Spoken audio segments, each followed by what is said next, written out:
Hello everybody. So with the new patch, I figured I'd make an updated Zoo Companion Druid build guide just to show you the changes I have made.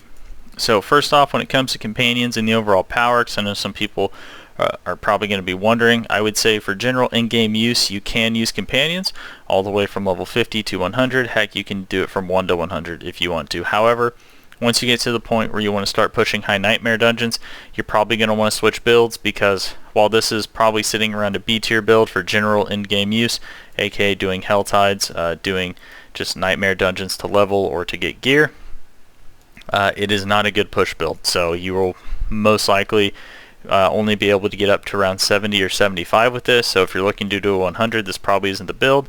However, if you're looking for a fun build that you can level with all the way to 100, I think you'll like this build. It is very, very fun if you like the companion skills. So that being said, hopping right into the first item, we have Aspect of Might. This is going to give us damage reduction when we use a basic skill. On top of, since we have Great Staff, we're going to also be getting Storm Strike. So for casting Claw, we're going to end up getting 2 damage reduction buffs, which is pretty good.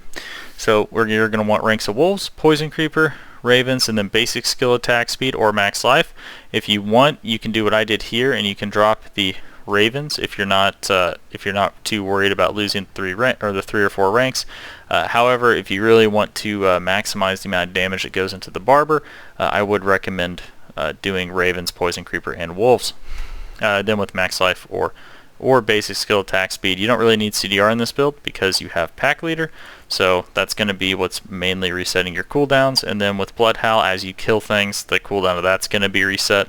So really the only benefit you get from CDR is to reduce your Earthen Bulwark CD, which really isn't all that important because they remove things like Cold Enchanted and stuff like that, so CC isn't as big of a deal. It still sucks sometimes depending on the affixes, but for the most part it doesn't seem to be that big of a deal anymore. That being said, moving right along, we're going to go Aspect of Disobedience, get a nice stacking armor buff. You're going to want quad damage reductions on those. You're going to want to go Edge Masters for the gloves. Now this only affects the active portion, because notice that it says skills deal up to 20% based when you cast them. So this does not affect the passive damage, but it does in fact affect the active damage. So it is a decent way to buff the damage here, and it's also a multiplicative buff, which is pretty nice. You're going to want attack speed, critical strike chance, lucky hit chance, and then critical strike damage with werewolf skills. The pants, you're going to want Storm's Companion. So you don't need Storm's Companion super early on by any means. Like if you're around level 50, you probably will notice you don't necessarily need them, but these are a pair of pants that you are going to want to find eventually. These really they buff the damage of your wolves by 4 ranks. On top of that, they fix the functionality issue with your wolves. You're going to notice that you're going to be getting your active damage off far more consistently when you have Storm's Companion, and the higher up of a level you get, the more necessary Storm's Companion is going to get. And this is also a kind of a double-edged sword as to why companions have a little bit, or well, I guess struggle to do high nightmare dungeons and aren't able to go super high like other builds, is because they really need to wear Storm's Companion, which means that they lose a bunch of defense, which they lose a defensive aspect on top of quad damage reductions, which is kind of a big deal. Anyways, but aside from that, after that you're going to want to go aspect or looting aspect. So if you don't want this unstoppable effect, what you can do is just go Craven aspect or a move speed aspect. On the secondaries on your boots, I would recommend going movement speed after killing an elite, move speed, damage reduction while injured, and then either dodge chance against distant enemies or a main stat. The total armor while in werewolf form is nice, but the thing is that you're not going to be in werewolf form a whole lot, because these are going to be shifting you out of it, all of these abilities right here. So you're not going to really have a whole lot of good uptime on that secondary. After that, we're going to go Great Staff of the Crone. The reason why we go Great Staff of the Crone, just to show you, don't want to bore you with the math too much, but if you look at like Tornado, for example, it has a 9% lucky hit chance, 17 lucky hit chance, 29, 23. Well, Claw has a 60% lucky hit chance, meaning it has almost double to triple in some cases, and if you're comparing it to Tornado, like just astronomically more of a higher lucky hit chance coefficient. So when you go over here to the Spirit Boon, pack leader, it says critical strikes have up to a 20% chance. So if you're not familiar with how Lucky Hit works, you know how it says up to 20%? That's because the 20% is more like a range, and they do this so they can balance each individual skill. Because if they just made it to where it just did a flat 20%, you would have some skills that would just be super broken with Lucky Hit. So this allows them to change how effects or how skills interact with Lucky Hit. So Claw, for example, has a 60% because it's a single target ability, whereas AoE abilities like Tornado, like Lightning Storm, are going to have a lower one, and even Shred because they're going to hit multiple targets. Yeah, but anyways, this 60% kind of decides how much of that 20% you're getting. So in this case, you'd be getting like 12%, or whatever 60% of 20% is, and then with Tornado, you'd be getting 9% of 20%, which is like 1 or 2%. So, yeah. That being said, so that's kind of a quick explanation on Lucky Hit, and that's also why we use Great Staff of the Crone. And it also casts Storm Strike, so you're getting 2 actions for 1 here. You're also getting Storm Strike, which is a 30% Lucky Hit chance, and there's a secondary for Claw that says Claw has a 15% chance to attack twice. So sometimes you will be attacking, doing 4 attacks with 1 button press, and that just kind of action economy really just nets you the most resets that you can get. Now there are some other setups, like if you go like one-handed, if you go like a one-handed and a totem. I know I saw some people in the comments saying they were using things like accelerating aspect and various other ways, but this is the easiest way I think to do it. That being said, feel free to mess around with other things, right? Anyways, so moving right along onto the necklace, we have Aspect of the Alpha. So this got changed to a multiplicative buff in the patch, so I went ahead and threw this onto the necklace because I did have Edge Masters on here before, but because this only affects the active damage, you get a lot of value out of putting this bonus onto your necklace, because it is going to affect the passive damage of your wolves, and you're only losing 10% damage on the active of your Poison Creeper and your Ravens. So I think the trade-off is totally fine. I think it's definitely worth having this on the amulet. Now, because it is a very big damage boost to your wolves. You're going to want Ranks of Call of the Wild passive. You're going to want Ranks of Companion skills. Then you're going to want damage reduction from poison, and then damage reduction from close, or damage reduction. Yeah, actually, just damage reduction from close. I wouldn't recommend damage reduction while fortified, because this does not build up fortify a crazy amount. I've also switched from fortify, so you can see I have max life gems in here. I wasn't building up fortify as much as I would like in the previous build, so I decided to just switch over to max life, and you can see here I have like 14,680 health, and if I even switch over to the spirit boon here, it goes up to like 16,530, and then if I put on a fortify potion, I have almost 20,000 health. So you have quite a bit of health with this. So yeah, but anyways, and then another thing you can do too, because since you aren't really going to be doing Nightmare Dungeon pushes, you don't necessarily need the second damage reduction. I recommend it just because we do run Storm's Companion, so it does help shore up some of the defense, but what you could do is like movement speed or something like that if you want to try to speed up the build. Alright, so after that, we are going to be going Aspect of the Stampede. You gain 1 additional companion, and in addition, your companion skills are going to do 22% bonus damage. This is just a multiplicative buff for all your companion skills, so obviously we're going to run this pretty solid. If you wanted to, I guess if you really wanted to increase the damage of like your Ravens or something, you could put this onto the necklace, but I really just think that all the extra damage you get to wolves is more valuable than increasing your Ravens damage by a little bit. So in terms of the secondaries, you're going to want vulnerable damage, critical strike chance, and then max life. Or you could also swap out the max life for lucky hit chance, but to be completely honest with you, because of how high Claw's lucky hit chance is, like I think going from like a 58 to like a 57% or even a like 56%, because you have to remember this isn't like if I take this off, right? Let's go up to Claw, right? Like I'll lose like a couple percent, right? You see here I lost 3%, right, by taking off that ring. So, you know, I think giving up the 3% lucky hit chance is probably worth the health, because you have a 55% chance already. It's already super high, so I don't think stacking lucky hit is something you absolutely have to do. But if you really want to maximize the resets, then stacking the lucky hit is going to be good. In terms of the hearts, we're going to want to go the Barber. So you can go Creeping Death. Creeping Death isn't too bad, but if you go Creeping Death, you're going to want to like max out Rabies and stuff like that. But personally, I think the Barber is just better. However, there was a little bit of a nerf to the Barber. I don't know if this was intentional, if this is a bug, but the passive damage from your companions is not going into the Barber anymore. Only the active damage is. So there was kind of a damage. There ended up being kind of a damage loss on this patch. But because of how much companion damage went up on the patch, it kind of just turned into like this net neutral where really nothing nothing really ended up changing because of that in terms of their pushing power. I will say that they definitely do base dungeons or like at level dungeons a little bit faster now after the buffs for sure, but in terms of the pushing power, they can do literally like exactly the same as what they could last patch. It was kind of ended up being like a net neutral outcome because of that.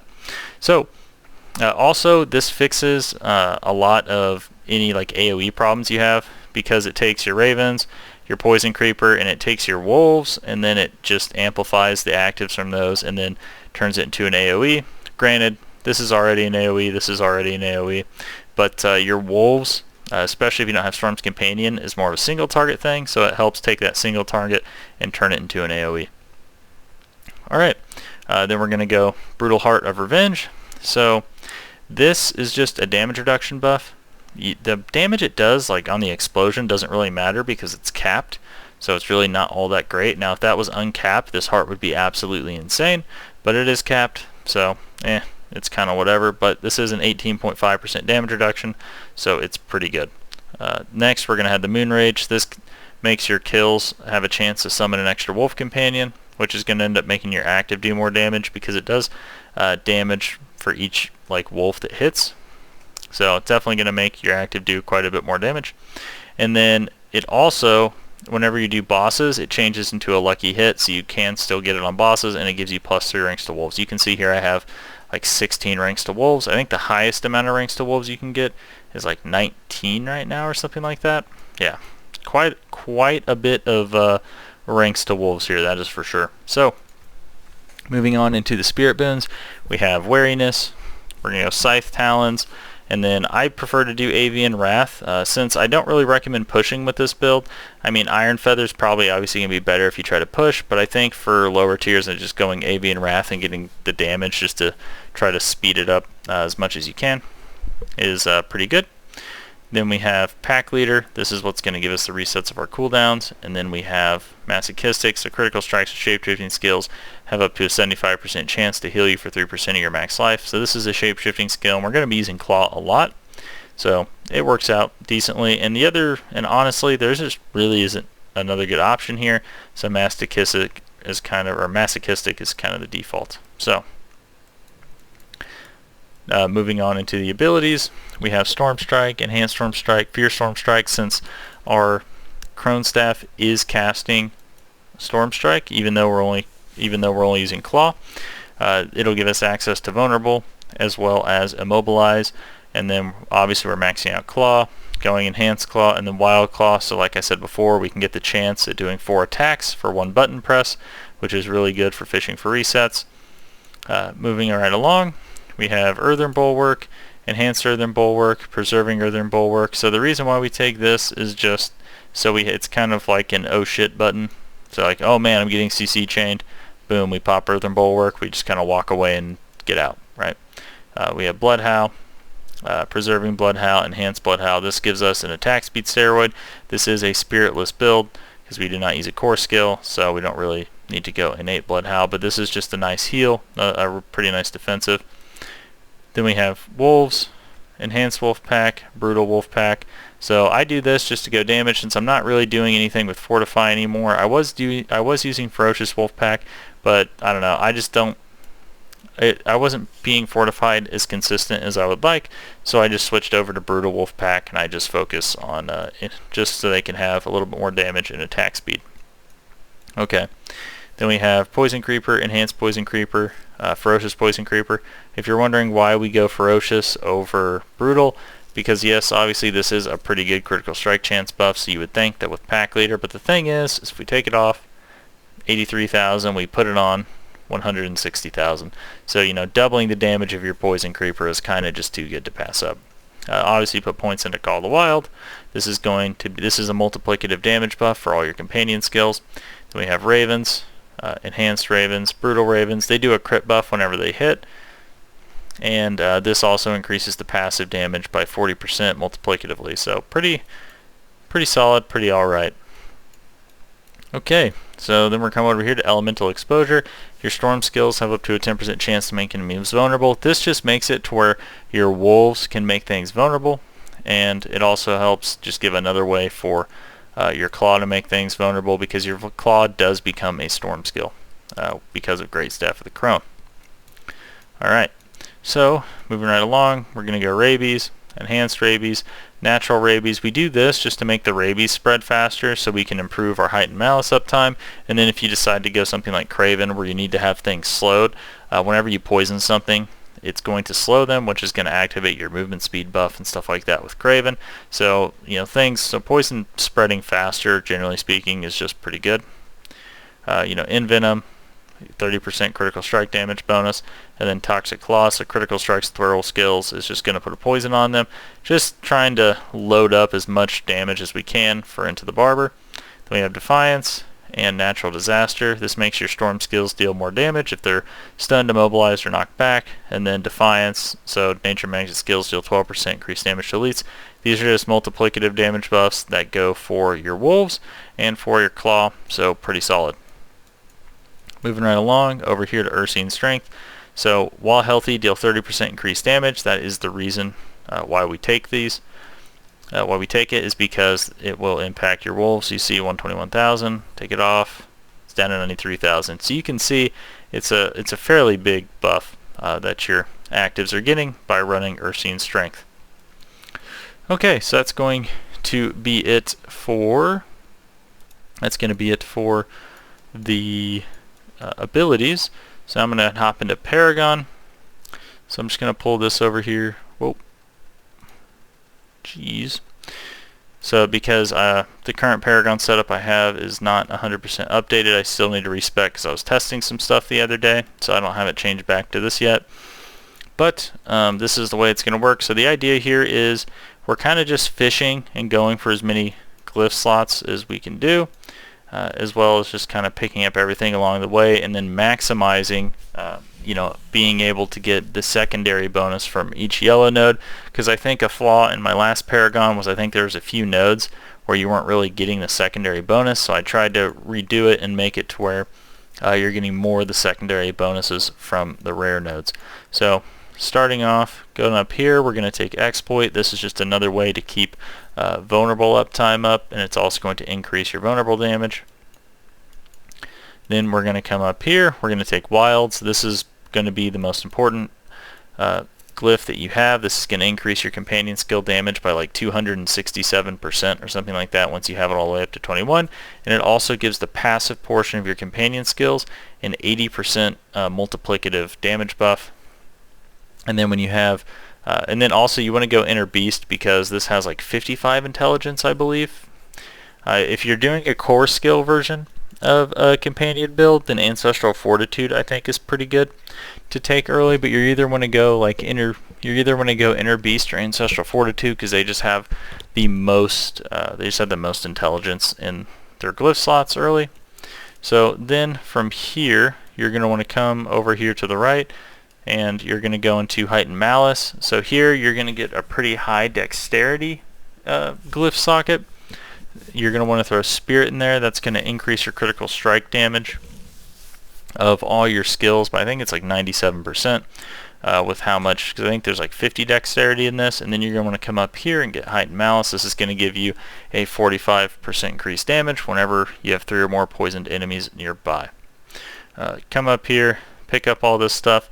You don't necessarily need to come down here and pick up this stuff yet. I kind of recommend getting these overhanging stuff last, and focusing on just getting to all your glyph slots and stuff like that first before kind of picking this stuff up. This is stuff that you pick up when you don't really have any other options or anything else to pick up. So moving right along, come down here, we have Guzzler. So we're in Lust for Carnage.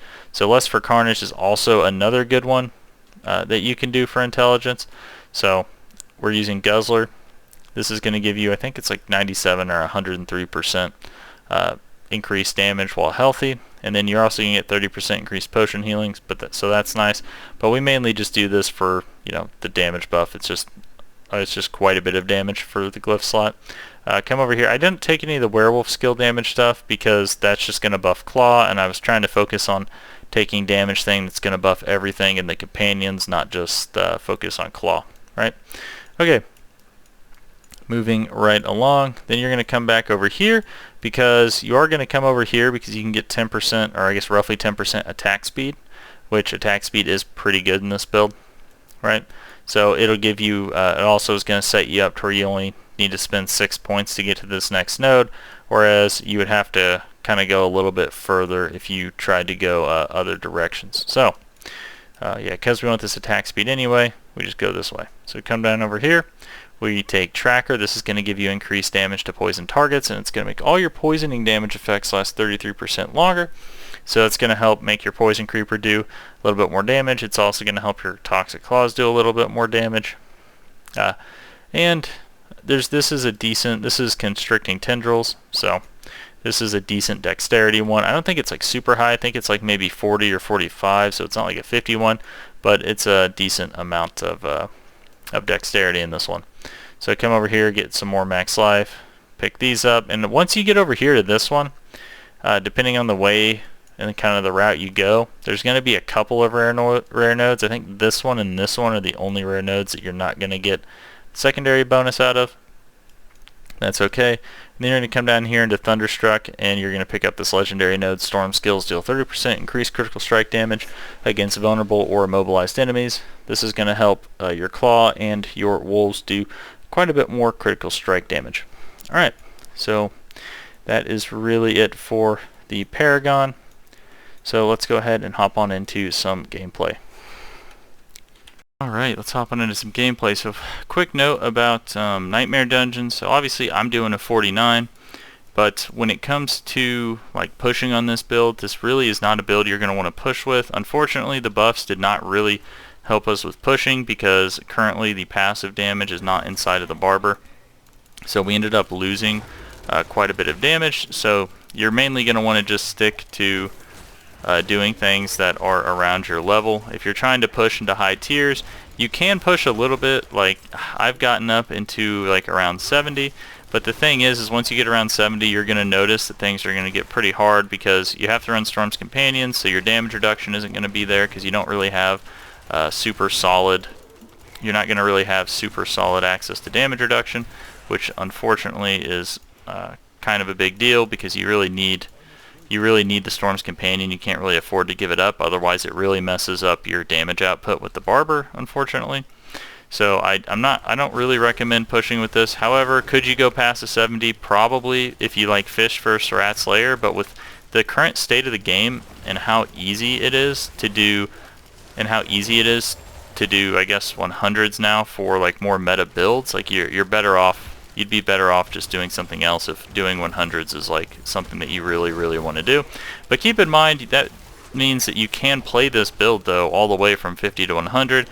So for about 90% of the game, this build is totally fine. So that's the other thing you have to keep in mind too, is that this build clears like at level content, Hell Tides. I mean, you can go all the way up to around, I want to say you'll start to notice that it becomes more difficult around like 60, which is like I think maybe 13 or 14 levels higher than what you are. But and then as you get up higher, once you get to 70, it's gonna get like, once you get around 70, it gets like really difficult, right? Where you really want to be like fishing keys and stuff like that. So, but that being said, moving kind of onto the gameplay, it's pretty simple really. You just attack with Claw. Right, you drop your companion skills. Generally speaking, you want to drop your Ravens first because it gives a crit buff. However, it's not like a huge deal because you got to keep in mind, you know, your ravens are only go in one spot. So if you like try to like wait and for like your ravens and stuff like that to be up, because your wolf has the lowest cooldown out of all your abilities, so sometimes you'll run into a situation where like your wolves are up before your ravens are up. It doesn't happen necessarily too often, but yeah. So generally speaking, you want to put down your ravens, and then you want to use your wolves, right? But keep in mind, you do also get the crit buff even from whenever they just like hit something normally. So like, or with the passive, you are still getting the crit buff, so it should still be up a decent amount of the time, especially when you're doing single target. So it won't matter too much about the order, but yeah, generally speaking, you want to use ravens first. Okay, so see here, and you can see like the build does a good amount of damage, right? Like wolves does a pretty solid amount of damage, at least I guess for like at level stuff. But another thing too is the higher up you go, I mean the unfortunately, because like these aren't tagged werewolf abilities and stuff like that, the scaling on your wolves and stuff, like the damage is going to start to fall off eventually. Like, you know, again, once you get around 70, that's like part of the that's another kind of part of the reason why you can't get rid of Storm's Companion, is because like if you take it off, like your wolf damage just really goes down, unfortunately. Because you can see here, let me see if I can find a white pack here, just so I can show you the difference. So like, hold on, that's not what I wanted to do. I want to find a more dense one where you have more stuff standing, just so you guys can see. Oh, here we go. Maybe. Hold on, I'm gonna group this stuff up. So like, so now if you use it, it'll just kind of one-shot the white packs, right? But if you have Storm's Companion off, which honestly I can probably just take this off and be fine. Let's see here. Let me just show you. This might be a mistake, but yeah, you see that? You see that jump? How it didn't really even do the damage, right? That's kind of why you need Storm's Companion, because it completely changed versus this functionality where it's like, bam, see that? Immediately hit the damage on it. Granted, they do a little AoE burst, it seems, but it's really short. So unless things are like really tightly packed, you're not gonna really see that hit all that much. Okay. Here. Yeah, so yeah, Storm's Companion, definitely something you're going to want. Definitely something you are going to want. But again, you lose your quads and stuff like that, which is unfortunate. So once they make like if they make a companion themed legendary that gives you damage reduction, that'll probably be pretty good for this. But I don't really suspect it. I'm kind of thinking that this is going to be about as good as what companions are going to get for a little while, because they said in a fireside chat that they said if you want to play a minion build, then you should be playing, Necro, right? So that means that I don't think they're ever going to, unless they have a philosophy change, which that could happen on it, they probably aren't going to buff them a whole lot more. I'd imagine they're still, like, they'll buff it to some extent, because it seems like they just buff underused abilities and spells, right? But, you know, how much they're going to continue to buff wolves, I don't know. I mean, the aspect of the alpha, that was a pretty big buff. So I don't really see what else they would do aside from maybe making werewolves a tagged werewolf ability. But if they start doing things like that, well, now you're getting into territory where you could actually, where then all of a sudden companions might, and then if they start making like legendaries for ravens and stuff like that, well, now you're getting into the territory of companion builds actually potentially getting a lot better. Which, from the sounds of it, is not really what they want. It seems like they just want these things to be utility abilities. So I have no idea if they'll actually do it. I mean, I would like for them to do it. I don't see a reason why Zoo Druid shouldn't be a thing. I think it's pretty fun. You know, they talk about like creativity and wanting to let their players be creative. Well, this is definitely a build that a lot of people like to play. So, okay, let's see here. Bam, bam. Yeah. You can see, I mean, this thing crushes like at level content. But again, once you get around 70, you're really gonna have to fish, and it's like, if you're gonna have to fish that much, I think most people would rather just play better builds in terms for pushing, If I was to put this build on a tier list for general in-game use, like doing world bosses, events, and stuff like that, leveling from 50 to 100, I'd say this is like a B tier build. It's not the fastest, it's not the best, right? Like for example, Lightning Shred is an S tier build when it comes to in-game, but then when you look at like a dungeon push tier list on like max roll, they have it rated at D tier. It's a pretty similar concept where it's like for general use, this build is pretty solid, but once you get into dungeon pushing, it just drops off drastically. Now, keep in mind, it could just be a bug that the passive damage isn't going in there, and I think that if that was fixed, it really wouldn't like buff it all that much. I would say it would take it from like, I don't know, it would take it from being like a D tier dungeon push build to like a C tier dungeon push build. So like, you know, even if you see that change, don't be thinking like, oh my god, you know, this is it. It's like there's quite a few issues currently with companions. I will say this though. They don't die as much in higher up as what they used to. Especially like Molten Explosions. Molten Explosions don't one-shot them anymore. It doesn't really seem like Molten Explosions do hardly any damage to them at all. So that's pretty cool. Okay, here we go. And... oh.